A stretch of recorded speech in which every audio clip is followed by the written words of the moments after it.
उनसे चर्चा कर लें। प्रश्न क्रमांक 7 डॉक्टर हीरालाल अलावा। हेलो, सभापति महोदय, आपको बहुत बहुत धन्यवाद। आपने मुझे अपनी बात रखने का अवसर दिया। सबसे पहले सभापति महोदय, आज आपको और सदन में उपस्थित हमारी समस्त नारी शक्तियों को मैं वर्ल्ड इंटरनेशनल वुमेन्स डे की बधाई देता हूँ, शुभकामनाएं देता हूँ। और आज के दिन आपको ये अवसर मिला, ये हमारे लिए गर्व का विषय है कि आज सदन में आपको अध्यक्षता करने का मौका मिला। माननीय सभापति महोदय, मेरा सवाल बेरोजगारी, पलायन और युवाओं में उद्यमिता के लिए प्रश्न है। मैं आपके माध्यम से माननीय मंत्री महोदया जी को सुझाव भी देना चाहता हूं और प्रश्न भी करना चाहता हूं, आपकी अनुमति चाहिए। बेरोजगारी प्रदेश में एक प्रमुख समस्या है।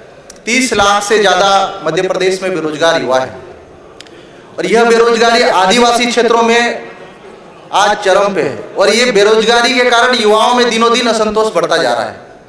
आज बेरोजगारी के कारण आदिवासी पलायन करके गुजरात, महाराष्ट्र, राजस्थान, अन्य राज्यों में जा रहे हैं। पलायन से उनकी संस्कृति, उनकी भाषा, उनके कल्चर धीरे धीरे खत्म होते जा रहा है। मेरे आपके माध्यम से मैं माननीय मंत्री महोदय को सुझाव देना चाहता हूं।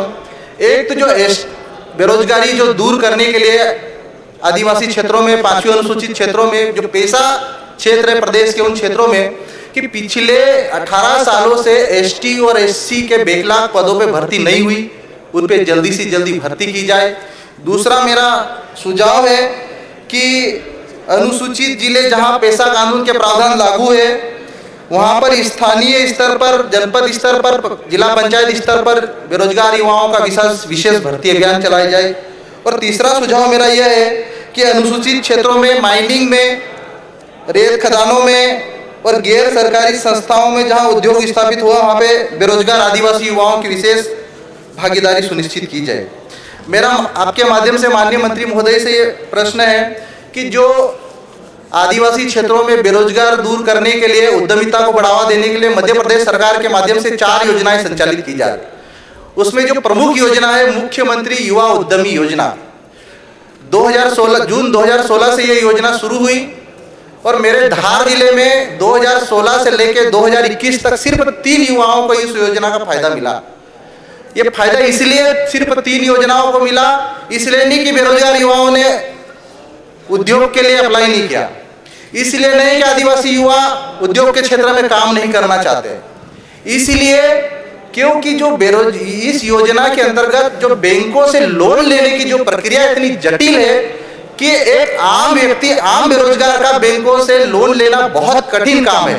तो मैं आपके माध्यम से मंत्री महोदय से पूछना चाहता हूं कि क्या इस योजना का फायदा युवाओं को ज्यादा से ज्यादा मिले, इस योजना का सरलीकरण करने के लिए कोई आपके माध्यम से कोई प्रयास होंगे और वो प्रयास कब होंगे, कितने समय होंगे, उसके बारे में मुझे अवगत कराएं। माननीय मंत्री जी। माननीय सभापति महोदया, आज अंतर्राष्ट्रीय महिला दिवस है। इस पावन अवसर पर मैं अपनी महिला, जो हमारी विधायक हैं, महिला बहनों को और यहाँ पर उपस्थित जो भी हमारी महिला बहनें हैं, देश से लेकर दुनिया तक सभी महिला बहनों को मैं अंतर्राष्ट्रीय महिला दिवस की हार्दिक शुभकामनाएं करती हूँ, बधाई देना चाहती हूँ। और जो हमारे जो पुरुष विधायक हैं, उनकी पत्नियाँ भी महिला हैं, तो उन सभी हमारे विधायक के घरों में जो पत्नियां हैं, उन सभी महिला बहनों को भी बधाई और शुभकामना प्रेषित करना चाहती हूँ। माननीय सभापति महोदया, माननीय विधायक जी का जो प्रश्न है, उनने तो बहुत सारे सुझाव दिए हैं, जैसा कि आपने भी सुना है। रोजगार की बात है, इस क्वेश्चन में कहीं भी नहीं उल्लेख है। सिर्फ प्रशिक्षण की बात उन्होंने जानकारी मांगी थी, वो उत्तर के माध्यम से दे दिया गया है। माननीय सदस्य। प्रशिक्षण, बेरोजगार और योजनाएं जो आदिवासी क्षेत्रों में, 5वीं अनुसूचित क्षेत्रों में युवाओं को रोजगार मिले। तो मेरा मूल प्रश्न पूछने का उद्देश्य यह था कि योजनाओं का फायदा आम लोगों तक, गरीब बेरोजगार युवाओं तक कैसा पहुंचाया जाए। मैं आपके माध्यम से माननीय मंत्री जी से सिर्फ इतना जानना चाहता हूं कि जो आपने कहा है कि जो उद्यमिता के लिए सरकार इसकी गारंटर बनेगी, तो क्या आप इस बात के लिए मुझे आश्वस्त करेंगी कि जो बेरोजगार युवा उद्यमिता के लिए बैंकों से लोन लेना चाहते हैं, उसके लिए जो जिला स्तर पर टास्क फोर्स कमेटी बनी है और वहां तक पहुंचने के लिए उस एक बेरोजगार युवा को कई चैनलों से होकर गुजरना पड़ता है, एक सीए रखना पड़ता है। मैं ये चाहता हूं कि क्या इस लोन प्रक्रिया को आसान बनाने के लिए आपके माध्यम से ऐसे कदम उठाए जाएंगे कि उनका निराकरण जिला पंचायत स्तर पे या जनपद पंचायत स्तर पे किया जा सके। माननीय मंत्री जी। माननीय सभापति महोदया, माननीय सदस्य ने उन्होंने जो बात जानकारी चाहिए है, इस बिंदु पर विचार करेंगे माननीय अध्यक्ष महोदय। मेरा आखिरी सवाल है, पूछ लीजिए। दूसरा, ये बेरोजगारी से जुड़ा हुआ मुद्दा है। मैं माननीय मंत्री महोदय से पूछना चाहता हूं कि जो बैकलॉग के जो पद है आदिवासी क्षेत्रों में, जो 2003 के बाद अब तक नहीं भर्ती हुए, और जो बैकलॉग जो पद थे 2018 आदर्श भर्ती नियम के तहत जो ST/SC के जो पद थे, उनको कई मेडिकल कॉलेजों में सामान्य पदों से भर दिया गया, जो कि संवैधानिक व्यवस्था के बिल्कुल खिलाफ है। और अगर माननीय मंत्री महोदय मुझे आश्वस्त करें कि उनके खिलाफ कार्रवाई करेंगी, और कार्रवाई करेंगे तो निश्चित ही जो बेरोजगार युवा है उनको रोजगार मिलेगा, मेडिकल कॉलेजों में, इंजीनियरिंग कॉलेजों में और प्रदेश के समस्त कॉलेजों में उनको रोजगार मिलेगा। अगर बैकलॉग पदों पे जो गलत तरीके से भर्ती हुई है, उनके ऊपर अगर एक्शन लेने का मैडम माननीय मंत्री महोदय मुझे आश्वस्त करती है। माननीय मंत्री जी। माननीय सभापति महोदया, जो माननीय विधायक जी प्रश्न कर रहे हैं वो मूल प्रश्न से उद्भूत नहीं होता है। माननीय सभापति महोदय, ये बेरोजगारी का एक गंभीर सवाल है।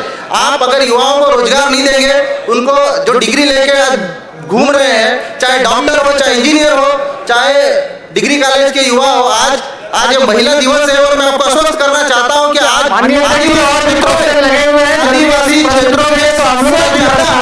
आदिवासी क्षेत्रों में बेरोजगारी के कारण ह्यूमन ट्रैफिकिंग जैसी घटनाएं हो रही है, उसके लिए जिम्मेदार कौन है? अगर मैडम यह आश्वस्त नहीं करेंगी कि हम लोन प्रक्रिया आसान नहीं करेंगे, आज बेरोजगारों को लोन नहीं मिल रहा, उनको आसानी से बैंक पहुंचने के लिए उनको रिश्वत खिलाना पड़ती, कई स्तर पर भ्रष्टाचार है, तो क्या आसान करने के लिए सरकार जिम्मेदारी नहीं ले सकती उसके लिए? ये आपका प्रश्न में नहीं आया, सीधा पूछ सकते हैं आप क्या चाह रहे हैं। मैं चाहता हूं कि लोन प्रक्रिया आसान बनाई जाए ताकि बेरोजगार युवाओं को रोजगार आसानी से मिले। क्वेश्चन पूछो।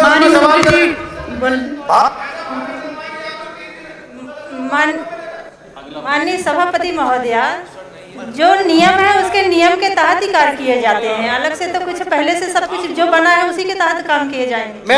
मैं पूछना चाहता हूं मंत्री महोदय, जैसे नियम बनाना आपके हाथ में, आप सरकार है, आप चाहें तो नियमों में संशोधन करें और ऐसे नियम बनाएं जिससे युवाओं को ज्यादा से ज्यादा फायदा हो, उनको बेरोजगारों को स्थानीय स्तर पर रोजगार मिले। पर्याप्त चर्चा हो गई है। प्रश्न क्रमांक 9 दिलीप सिंह परिहार।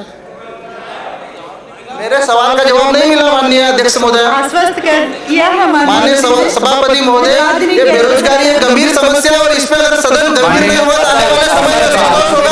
उसके लिए सभापति महोदय, अनुसूचित जाति और जनजाति के लोगों को बैंकों और अधिकारियों के लोन के लिए चप्पल गिर जाती है, लेकिन उनका लोन नहीं होता है। आदिवासी लड़कियां गायब हो जा रही, ह्यूमन ट्रैफिकिंग के कारण गुजरात महाराष्ट्र जाना पड़ रहा है बेरोजगारी के कारण। तो मैं तो सिर्फ इतना पूछना चाहता हूं सदन से कि क्या युवाओं को स्थानीय स्तर पर रोजगार देने के लिए लोन प्रक्रिया को आसान बनाया जाएगा सरकार के माध्यम से? माननीय सभापति महोदया, ये प्रश्न उद्भूत ही नहीं होता तो मैं जवाब किस बात करूं? उद्भूत नहीं, समस्या है, गंभीर समाधान है। आप हमारे मिनिस्टर हैं और आपको आदिवासी क्षेत्रों में प्रति गंभीर होना पड़ेगा। अगर आप ही जवाब देंगी, माननीय हम किससे उम्मीद कर रहे हैं कि उनको रोजगार मिले? रोजगार की बात तो उसमें प्रश्न में मूल प्रश्न में पूछा ही नहीं गया था। आप प्रश्न को, आप मंत्री जी, माननीय मंत्री जी पूरा प्रश्न पढ़िए। मेरे प्रश्न का उद्देश्य है कि बेरोजगार युवाओं को रोजगार मिले स्थानीय स्तर पर। माननीय सदस्य, जब मांगों पे चर्चा होगी, जब आप